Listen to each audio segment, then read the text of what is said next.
El cielo ya se había oscurecido cuando Leonel estacionó su carro en un desvío solitario a lo largo de la carretera escénica de las montañas azules.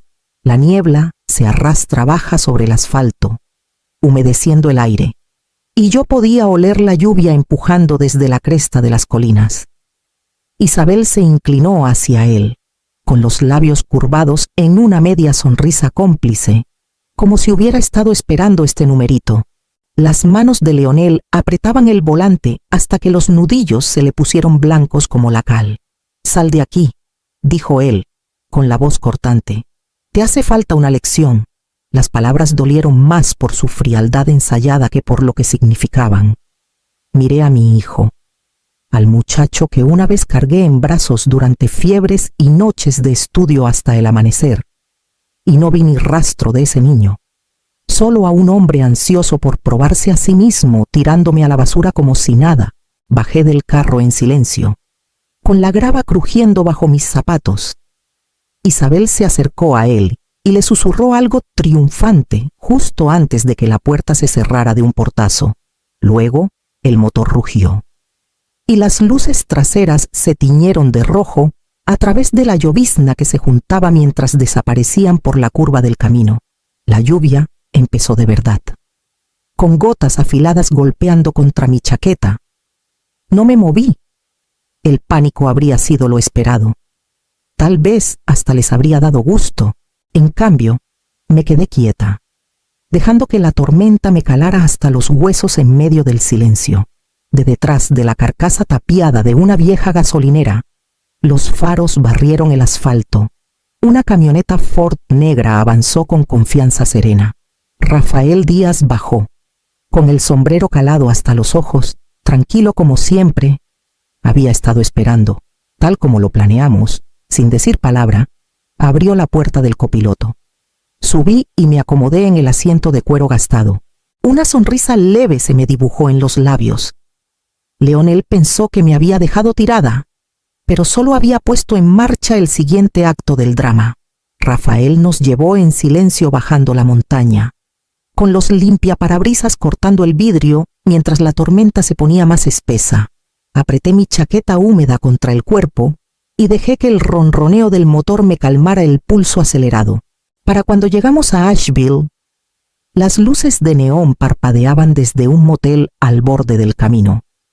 Con el letrero de vacante zumbando contra la lluvia, estacionó cerca de la puerta de una habitación ya reservada a nombre de soltera, Harrison, adentro.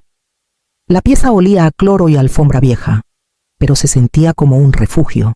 Rafael dejó su sombrero en el buró y me miró con esa expresión de quien ha cargado un secreto demasiado tiempo. «Te dije que iba a apretar más», murmuró bajito. Asentí. Meses atrás, habían aparecido facturas raras en mis cuentas cargos que yo nunca autoricé. Firmas que no se parecían a la mía. Le pregunté a Leonel, y me quitó el tema de encima con esa irritación que ya traía ensayada. Ahí fue cuando llamé a Miriam Kitts, una abogada de derecho de ancianos con fama de agarrar casos duros como este. Me dijo que anotara todo. Y Rafael, que una vez fue sheriff del condado de Buncombe y viejo amigo de mi difunto esposo, se ofreció a vigilarme de cerca. En la mesita puse mi teléfono boca abajo y abrí el archivo. La voz de Leonel sonó de nuevo, afilada e implacable. «Te hace falta una lección. Camina de regreso». Las palabras retumbaron en la quietud de la habitación del motel. Prueba más demoledora que cualquier sospecha que yo hubiera cargado antes. Rafael sacó su laptop y subió la grabación a 2 discos encriptados por separado. Me pasó un pendrive también, el metal frío contra mi palma. «Ahora no se lo pueden tragar», dijo. Me recargué, con el pelo mojado goteando sobre los hombros, y me di cuenta de que Leonel pensó que me había dejado sin salida en un camino de montaña.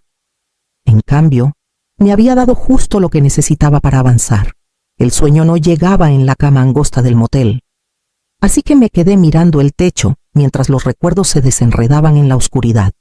La tormenta de afuera me recordaba otras tormentas que había aguantado, más calladas, que se extendieron por años como una herida que no cierra. Pensé en mi vieja máquina de coser Singer, con su zumbido constante llenando la cocina a cualquier hora. Cosía vestidos para señoras pudientes en Asheville, dejando que las yemas de mis dedos se me encallecieran para que Leonel tuviera zapatos nuevos para la escuela. Me saltaba las cenas, fingiendo que no tenía hambre, para que él pudiera servirse otra cucharada de guisado en el plato. Una vez, cuando llegó la factura de la matrícula de Chapel Hill, me quité la alianza de boda, el último oro que mi esposo me dejó, y la puse en la mano de un joyero. Ese dinero pagó su primer semestre. Leonel nunca preguntó de dónde venía. Solo me dio las gracias con palabras distraídas antes de correr con sus amigos. Los sacrificios se volvieron rutina, tan normales que ni los contaba. No empecé a ponerles número hasta años después, cuando Isabel empezó a susurrar sus interpretaciones. Tu mamá te ahoga. Oí una vez, por una puerta entreabierta, solo te ayuda para tenerte controlado, poco a poco. Leonel se tragó sus palabras, y mi cariño se convirtió en manipulación a sus ojos. Un recuerdo volvió más punzante que los demás. Leonel tenía 12 años, jugando béisbol en un campo cerca de Weaverville. Una lluvia repentina mandó a las familias corriendo a sus carros, pero yo me quedé, cubriendo su mochila con mi chaqueta, esperando a que terminara el entrenamiento. Cuando salió del campo, empapado, pero con una sonrisa de oreja a oreja, yo estaba calada hasta los huesos. Se rió y dijo que parecía un gato ahogado. Me reí con él, orgullosa de estar ahí, esta noche, abandonada en la lluvia por ese mismo muchacho convertido en hombre. El eco de ese momento me dejó un vacío adentro. La voz de Isabel había hecho su trabajo. Los años que le di, las noches remendando ropa bajo una luz tenue, las comidas que me salté, todo eso se volvió, en su mente, prueba de control, no de amor. Esa era la herida más honda que la tormenta de esta noche. Me volteé de lado, mirando la ventana donde la lluvia rayaba el vidrio. Mañana Miriam tendría más papeles para que revisara. Para la mañana, la lluvia había escampado, y Miriam me esperaba en su pequeña oficina cerca de la plaza del empaquetado, con un montón de papeles que había impreso durante la noche. Su escritorio estaba atestado de carpetas y una laptop todavía tibia de tantas horas de trabajo. Me deslizó un archivo, con tono directo pero cuidadoso. Estas facturas se presentaron a tu nombre, dijo, tocando el encabezado. Reparaciones al techo, cambio de aire acondicionado, hasta refuerzo de cimientos. En total, más de 600,000 pesos. Fruncí el ceño. La casa no necesitaba nada de eso. Miriam abrió otra carpeta, mostrando firmas digitales que parecían casi mías, pero fallaban en los detalles, la curva de la S en mi nombre, el espacio demasiado ancho. Estas no son tuyas, son falsificadas, dijo sin rodeos. Siguió el rastro del dinero pagos, dirigidos a un contratista que no existía. Luego, desviados a la cuenta de la boutique de Isabel en Charlotte, la que cerró el año pasado por no pagar sus préstamos. Leonel había avalado cada paso, disfrazando el robo como mantenimiento. Se me apretó el estómago mientras Rafael, que había venido conmigo, se recargaba en la silla. No me sorprende, dijo. Hace 6 meses lo oí en un bar cerca del pueblo de Biltmore, contándole a un amigo que ahora él administraba los bienes de la vieja. Dijo que por fin estaba al mando. Rafael negó con la cabeza, su voz cargada de tristeza más que de enojo. Sonaba orgulloso de eso. Esas palabras dolieron más que las firmas falsificadas. Había vivido lo suficiente para capear tormentas y hambre, pero oír a mi hijo jactarse de quitarme la dignidad me cortó más hondo que cualquier rastro en papel. Esa tarde, cuando Gabriel se coló en el lobby del motel donde Rafael esperaba conmigo, sus ojos estaban grandes y preocupados. Sin decir nada, me puso un papelito doblado en la mano antes de salir corriendo al carro de su papá. Lo abrí con cuidado. En letra chueca decía papá, dice que no importas. Yo no le creo. Aguanté la nota como un relicario frágil, con la garganta apretada. Leonel podría creerse las mentiras de Isabel, pero el gesto callado de Gabriel me decía que no todos los lazos se habían envenenado. Guardé la nota junto a los archivos de Miriam, prueba de otro tipo, y me preparé para lo que venía.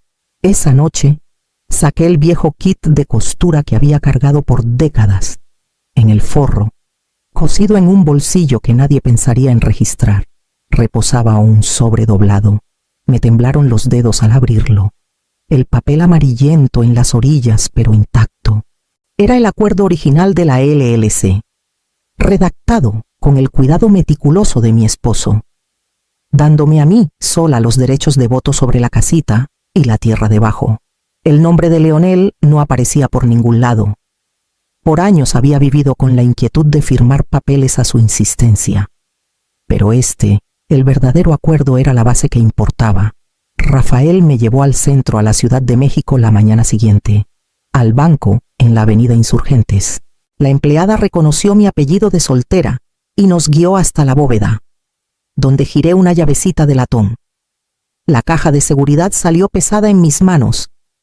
Adentro estaban los documentos que mi esposo insistió en que guardara: la escritura notariada, una carta lateral confirmando mi autoridad, y su nota escrita en su letra firme: cuida esto, un día lo vas a necesitar más que nada. Rocé la tinta con la yema del dedo, oyendo su voz de nuevo. Él debió ver los peligros mucho antes de que yo los admitiera. Leonel creía que había tomado el control con firmas falsificadas y facturas inventadas, pero la verdad estaba ahí frente a mí, en blanco y negro. Rafael vigiló la puerta de la bóveda, mientras Miriam copiaba y certificaba cada página. Doblé los originales con cuidado de vuelta al sobre, y el peso de los papeles se sentía extrañamente más liviano ahora que su poder era conocido. Por primera vez en meses, sentí que el aire se expandía pleno en mi pecho. La casa era mía, la tierra era mía. Leonel solo había estado de prestado. Salimos del banco con los documentos a salvo, y supe que el siguiente paso no tardaría. Para cuando el reloj del juzgado dio las 2, mis manos estaban firmes. Miriam caminaba a mi lado por los corredores de mármol del Palacio de Justicia del condado de Buncombe, con su maletín bajo el brazo. Rafael, una sombra callada a mis espaldas. Entramos a la sala y encontramos a Leonel ya sentado en la mesa del demandado, con Isabel a su lado, en un blazer. A la medida que no podía esconder la tensión en sus hombros, Gabriel se sentaba unas filas atrás, con la cabeza gacha, sus tenis raspando el piso. La jueza, una mujer con cabello gris de hierro y ojos más filosos que vidrio, llamó la audiencia a orden. Miriam se levantó primero, su voz nivelada pero con filo de acero. Señoría, anoche mi clienta fue abandonada a 98 millas de casa en un desvío aislado. Tenemos evidencia de audio. Tocó su laptop y la sala se llenó con el sonido de la voz de mi hijo, cruel y segura. Camina de regreso. 98 millas te van a enseñar respeto. El silencio que siguió fue más pesado que la tormenta. Isabel se removió en su silla, los ojos volando al techo como buscando salida. Leonel apretó la mandíbula e intentó mirar a la jueza, pero ella no parpadeó. Miriam siguió, presentando las facturas de reparaciones falsificadas, las transferencias a la boutique y la escritura notariada rescatada de la bóveda del banco, una por una. Las piezas de su falsa autoridad se deshacían frente a él. Vi a Gabriel levantar los ojos hacia mí entonces, y por un segundo fugaz, vi reconocimiento. Sabía que la verdad se había dicho en voz alta. La jueza se inclinó adelante, su tono medido y definitivo. Todos los bienes conjuntos quedan congelados pendiente revisión adicional. Los derechos exclusivos de propiedad sobre la casita Marlowe se restauran a la señora Isolde Marlowe. Adicionalmente, se emite una orden temporal de alejamiento contra Leonel Marlowe e Isabel Hale Marlowe. Leonel azotó la palma contra la mesa, murmurando entre dientes. Isabel alcanzó su brazo, pero él se zafó. El mazo crujió una vez, cerrando la audiencia. Mientras la sala se vaciaba, Gabriel se quedó sentado, su mirada fija en mí, pero Isabel lo jaló de la manga antes de que pudiera hablar. Rafael me guió pasando junto a ellos. Su presencia como una barrera muda. La mirada de Leonel me quemaba la espalda. Pero su poder se había despojado en público, donde ningún susurro lo podía tapar. Afuera, el aire otoñal era fresco y cortante. Aspiré profundo, preparándome para lo que el desmoronamiento de Isabel pronto revelaría. La victoria en el juzgado fue solo la primera grieta. Miriam no perdió tiempo en apretar más. Su equipo, revisando los registros de Isabel con precisión de cirujanos, en días, me pasó un expediente grueso de demandas judiciales. La boutique de Isabel no había sido su primer fracaso, había préstamos sin pagar de una década atrás. Demandas de acreedores y, enterrado en los archivos del condado de Mecklenburg, una petición de tutela que una vez presentó para su tía anciana. La petición fue negada cuando el juez vio que Isabel estaba más por la lana que por el cariño. Los registros telefónicos contaban su propia historia. Isabel le había metido a Leonel una dieta constante de sospechas, pintándome como inestable, sugiriendo que yo no podía manejar mis asuntos. Los mensajes recuperados de la cuenta de Leonel leían como un guión. Se está yendo de las manos. Tienes que actuar antes de que sea tarde. Cuanto más escuchaba, más lo creía. Hasta que vio traición donde solo había sacrificio. Miriam pasó los hallazgos al fiscal de distrito, que respondió con velocidad inusual. Esto no es solo un pleito familiar, dijo el fiscal en nuestra reunión. Tiene todos los sellos de un esquema más grande de abuso a ancianos. Abrimos una investigación formal. Oír esas palabras me dejó vindicada y hueca al mismo tiempo. Saber que la ambición de Isabel había vuelto a mi hijo en contra mía era una herida. Enterarme de que era su patrón habitual era otra. Esa noche, Gabriel se coló de nuevo en el lobby del motel, con la mochila colgando floja de un hombro. Esperó a que Rafael saliera a contestar una llamada. Luego se inclinó hacia mí. Está asustada, susurró. La oí al teléfono. No paraba de decir, si se enteran, estamos acabados. Sus ojos volaron a la puerta antes de agregar, no quiere que papá sepa qué tan feo está. Toqué su brazo, sin empujarlo más allá de lo que él quisiera. Su confesión callada era suficiente. El andamiaje de mentiras de Isabel empezaba a tambalearse, y Leonel, aún aferrado a él, no veía venir el derrumbe.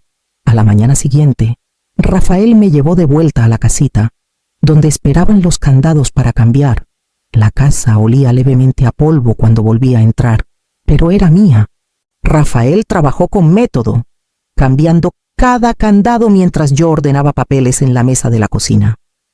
Uno por uno. Los servicios, el seguro y los impuestos volvían a mi nombre. El montoncito de documentos pesaba más que el oro. Eran prueba de que lo robado se había devuelto. Esa tarde, Gabriel llegó cargando bolsas de supermercado que casi lo superaban en peso. Las dejó con un suspiro de alivio, echando un vistazo alrededor, como asegurándose de que las paredes mismas fueran seguras. Se siente mejor aquí, admitió bajito. Asentí y puse una mano en su hombro.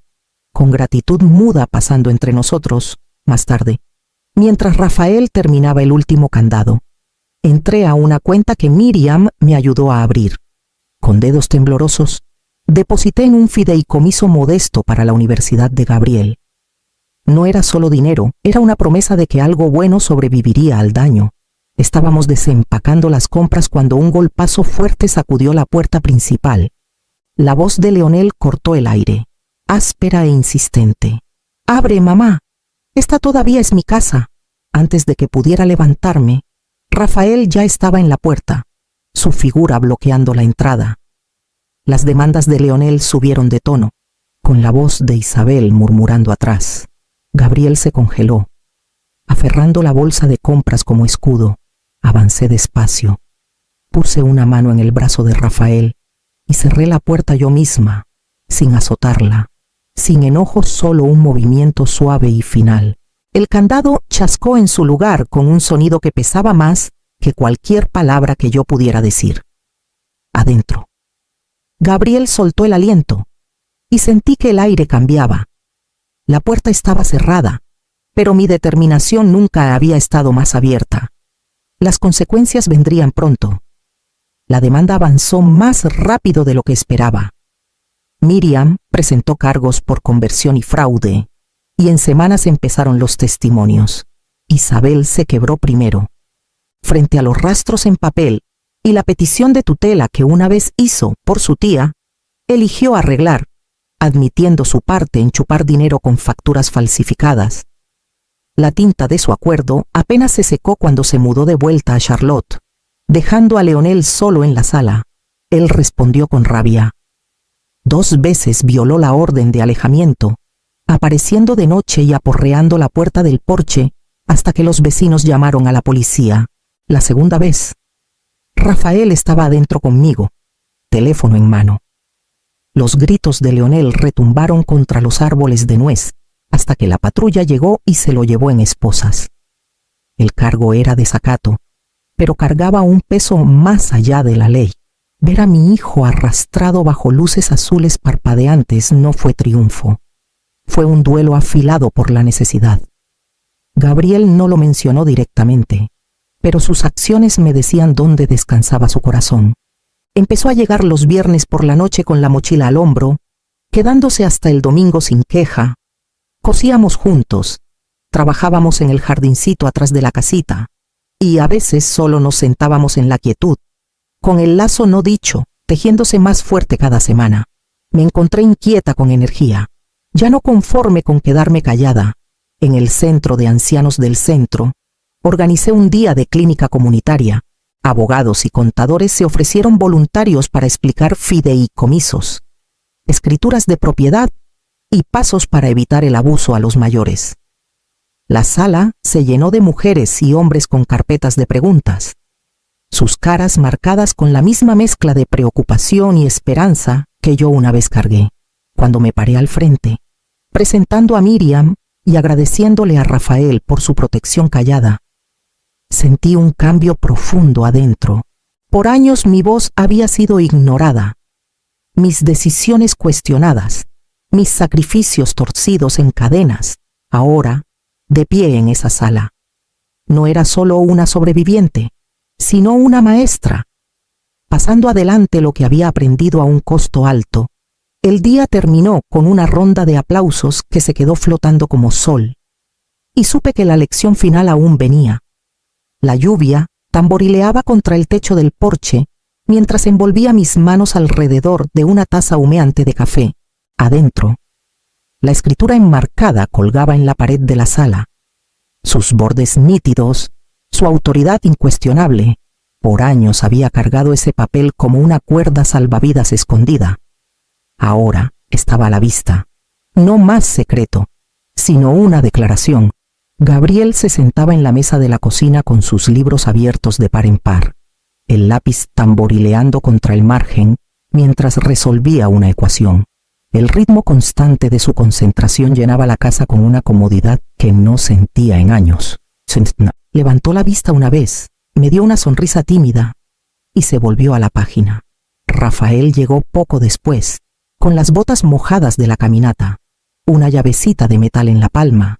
No creo que la necesites más, dijo. La tomé. Luego se la devolví con un gesto. Los candados eran míos ahora, pero más que eso, la fuerza detrás de ellos era la mía. Salí de nuevo, aspirando el olor limpio de la tormenta. Había desaparecido del agarre de mi hijo, pero al hacerlo, había reaparecido en mi propia vida, entera e intacta.